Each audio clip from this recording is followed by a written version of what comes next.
So obviously with these developments, how much money do you typically need to do one of these deals? Okay, so it depends on how much you can get on finance. So like with the Lincoln project, I bought that cash, built it cash, my own money, right? We did that together. Yeah. So that was just money in. If we'd have wanted to go down the bridging route, we could have. Because of our track history, it's easier for us to get bridging than some. So we would have probably put in 40% on the land, which would have been, I don't know, maybe 100 grand.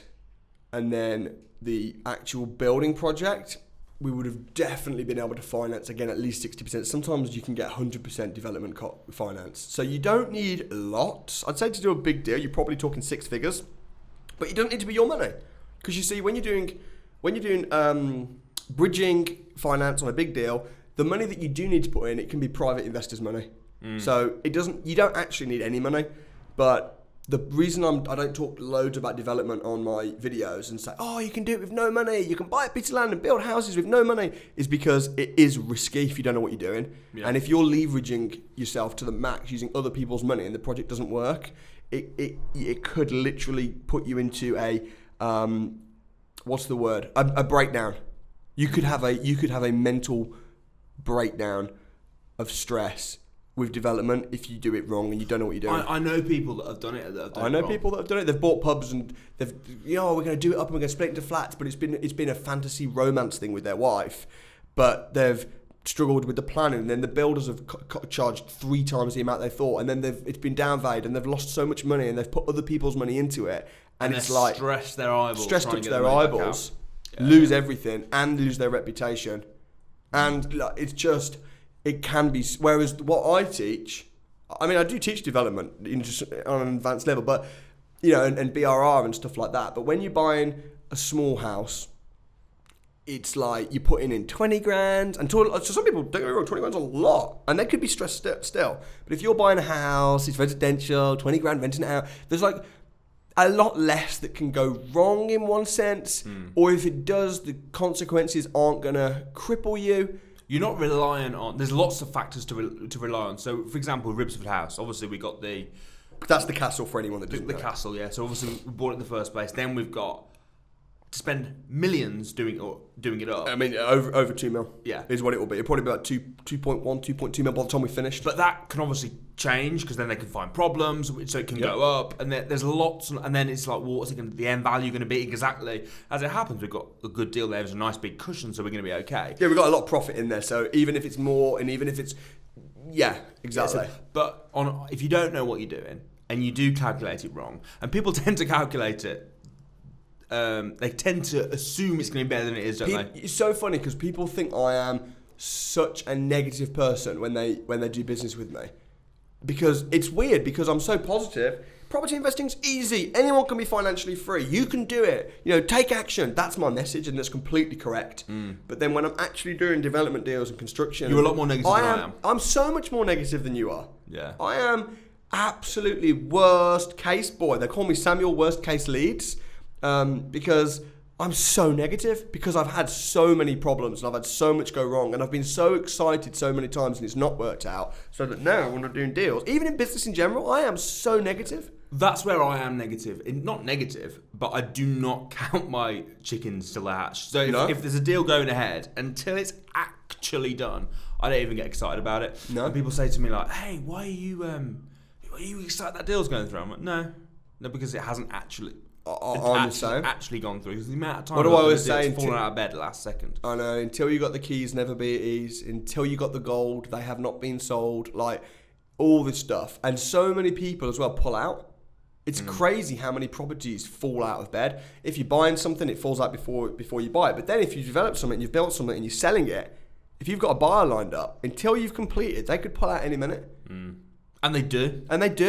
It's not like it's hypothetical. They could, but it happens a lot. Even if they've bought it from auction off you, sometimes people will just say, you know what, forget the 10%, keep it. So you cannot rely on it. So you just got to be so careful. And when you celebrate hard. And I celebrate my life every day, but just I'm so negative, and when I see these newbie investors, and Don't get me wrong. I'm so positive and supportive around people and building people up, and my job is to empower people. Because here's what a lot of people do: they disguise themselves as being conservative and professional and constructive and all this, but actually they just want people to fail. And they will make it look so hard and make things so difficult and poo-poo on people's dreams because they don't want people to succeed. I want people to succeed. But at the same time, I've got the experience to know you've got to be conservative. And sometimes people bring me deals. Oh, I'm doing this. I've even people on the academy. I've got this deal. I'm going to reevaluate this. And I'm like, pull out. I had it the other day. I had it with Amelia's mom. Amelia's mom came around my house for some dinner. And she said, I'm buying this house. I'm really excited. It's going to be amazing. I was like, that's great. I said, let me have a look at it. I looked at it. And I said to her, I think you should pull out. And I knew that was not what she wanted to hear. And I didn't want to say it because I love being the bearer of good news. I don't like bad news. I don't want people to bring bad news to me. I don't want to bring bad news to people. I'm a good news man.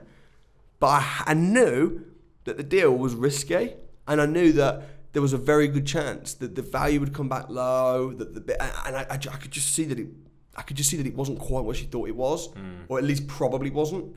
And I said to her, look, it's not a terrible deal, but I don't think it's what you think it is, and I would walk away. And she was just like, and then she was like, all right. And she's doing it with a joint venture partner. And she was like, oh, okay, well, I don't want to let him down, though. I think I'll do it just because I don't want to let him down. I said, listen, man. He'll be more let down for the deal. Yep, that's what I said. I said, here's what's going to happen. I said, over the next 8 months, if you go ahead, and I told her the story, the builder's going to do this, and then this is going to happen, and then the joint venture partner's going to be really stressed, and then you're going to argue about this, and then the value's going to come at this, and then and in the end it was like you've made $5,000 profit for 8 months, so you'd be better off working in Tesco's. And she was just like, ugh. And then she was like, well, let me think about how I'm going to tell him, and I said, give me your phone. She went, you're not going to call him? I said, yeah. No, because you know what I mean? So, but that's me trying to see her succeed. And then I said, let me help you find another deal. Yeah. It's interesting though, because obviously we teach, and I'm a massive believer in... By the way, sorry, this podcast is so good it's going on my channel. No, it's not. I'm a massive believer in positivity. Yeah. And about being positive. So, interesting, because we're looking obviously being negative in certain situations as well. So how would you say, when's the time to be positive and when's the time to be negative? Okay, so I think being positive is saying that I can do it, it's going to be done, I'm going to make money, I'm going to succeed. Being negative is about being realistic with how you're going to do it. So, okay, I'm going to say, you could say, I'm going to become financially free this year. I wouldn't say, if I said, no, you're not, be realistic, that would be horrible. I would say, yes, you can, yes, you will. But then if they have a deal, it's not great. But it's being negative about the deal itself, and being, not even negative, just being conservative, but not being conservative on yourself and what you can achieve. I think there's a big difference. Yeah. Yeah. I think there's a massive difference. I'm just trying to think of a way of conveying it so that people don't go, oh, Samuel says it's good to be negative. I'm just trying to think I am allergic to negativity. Yeah. Right? If you're being negative about yourself and about what you can achieve, or being negative, I'm not going to say, that deal doesn't work, therefore it doesn't work. Therefore no deal can work. I'm going to say, that deal, I think that's too risky, that's too conservative. Let me find a better deal. Let me find a more profitable deal. I'm not going to just give up. I'm just going to find a better way. And I'm not going to do it because I'm scared. Totally believe you can do it, but don't. I think the big one for me where I'm not negative, but I just assume that every deal could fall out of bed. Although this caption should be called Samuel Leeds is negative in real life.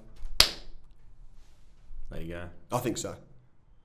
And then people will be like, what? He's negative in real life. Is this a hate video? No. This is a real video. His own brother hates him.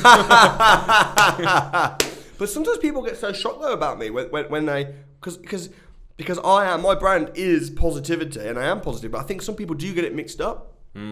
Yeah, and I totally agree with everything you said about being. It's a really interesting balance though, because I have fired accountants for being too negative. You don't want. You do want them to be negative though. No. You do want them to be conservative and really. Maybe negative is the wrong word. I think negative is the wrong word. You want them. Not for the title. No, not for the title. Let's get those clicks, baby. Because the clicks are positive.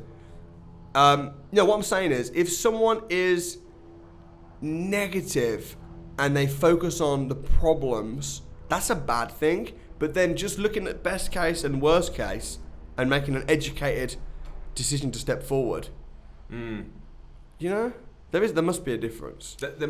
Yeah. The problem is the word really is you want to say realist, but people disguise that as negative people say, then I'm just a realist. I sometimes look on the negative side for a ultimate positive outcome. Yeah. So someone that's got negative, if someone's got negative energy, like that's why I say I fired a negative accountant. They just come in and negative energy. How you doing? Fine. I don't want that. Yeah. I'm awesome. I'm great. Yes, you're great. Let's have a look at your deals. Oof, that deal is a bit too risky. I think you can do better. Yeah. That's what I'm talking about. Yeah. I don't think it's going to work. There is a difference. And there's also the difference, I think you summed it up quite well, in terms of believing in yourself. I believe I can be financially free. I'm going to find a great deal. And that isn't great enough for my strategy. But it's being blind, isn't it? It's being blind to a deal because you're masking it. It will all work out for the best. Well, no, it might. You've got to be smart as well. You've got to be educated as well. You've got to know what you're doing, and then be positive in believe in yourself. But then you have got to see it. I do believe in faith.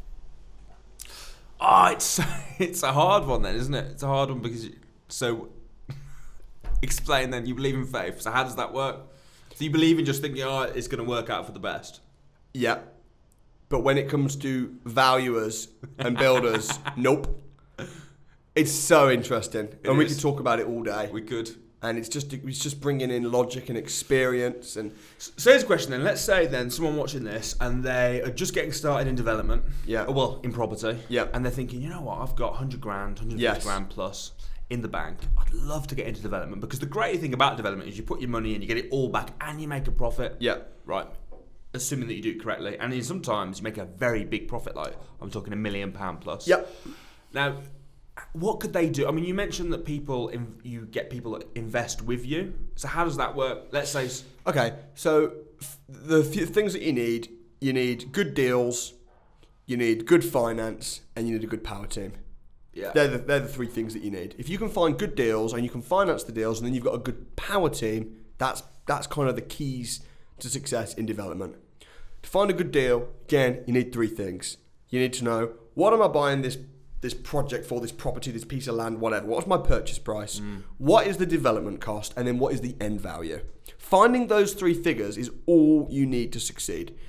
Because if you know you're going to buy it for 500 grand and then you're going to spend 500 grand on it and you're going to put $1 million in, but then the end value is going to be 1.5 million, then you know you've made a £500,000 profit. So obviously gross. So that's what you need to look at, those three figures. Finding those three figures is hard. You need RICS valuers to give you the end value if you're doing a big deal. You need builders to give you a breakdown of the works, and you need surveys that they're going to actually stick to. You need to make sure that the quote is itemised, that there's penalties if they go over time scale and stuff. So that's the bit that takes work. So, but effectively, that is the breakdown of what you need to succeed in development. Okay. So how do you get started? Yeah. Or how much money do you need? So, okay, it depends. If you've got no experience in property whatsoever, what I generally teach is start with small deals or joint venture with someone on a big deal that is very trustworthy and knows what they're doing and has got all the facts and figures that you need. Because generally speaking, you're going to make a lot of mistakes on your first deal. Thank God, some of these big deals, thank God I got a decade experience in property. My first deal was a small house. It was like a 100 grand house that I split into 4 rooms. That actually went well, didn't it? It did go well. But that was my first house.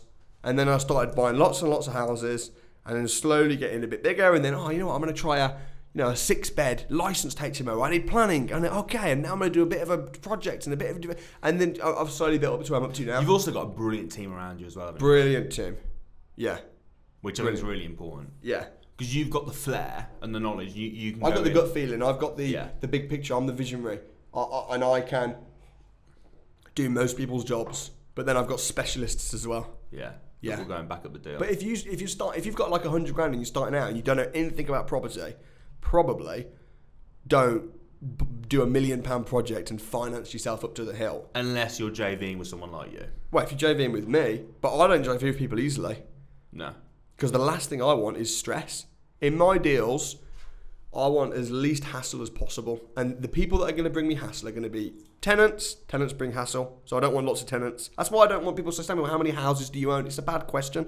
Ask me a better question. Like, how much money are you making?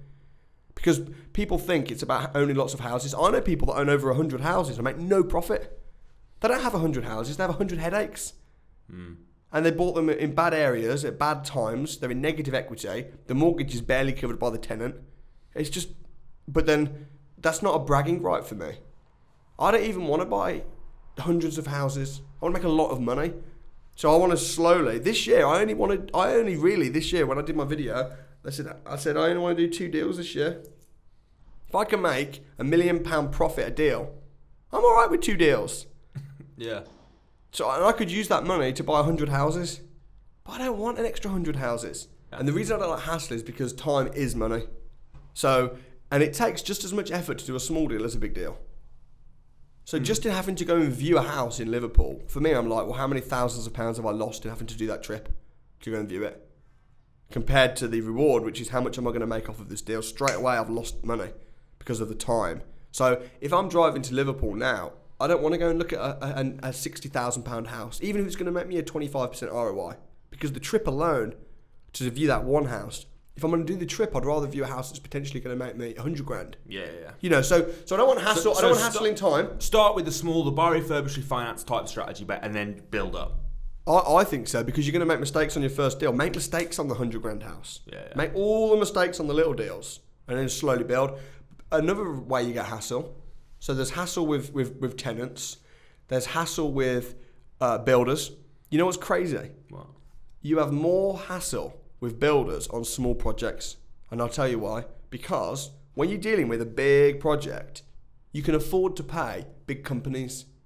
And although you pay big bucks, it's a big company, they're professional. When you're dealing with a 10 grand refurb on a house, and you're dealing with a one-man band, and then you've got to get an electrician in, and then you've got to book this. But when you've got a bigger project, you can just afford to pay a project manager to just sort the lot.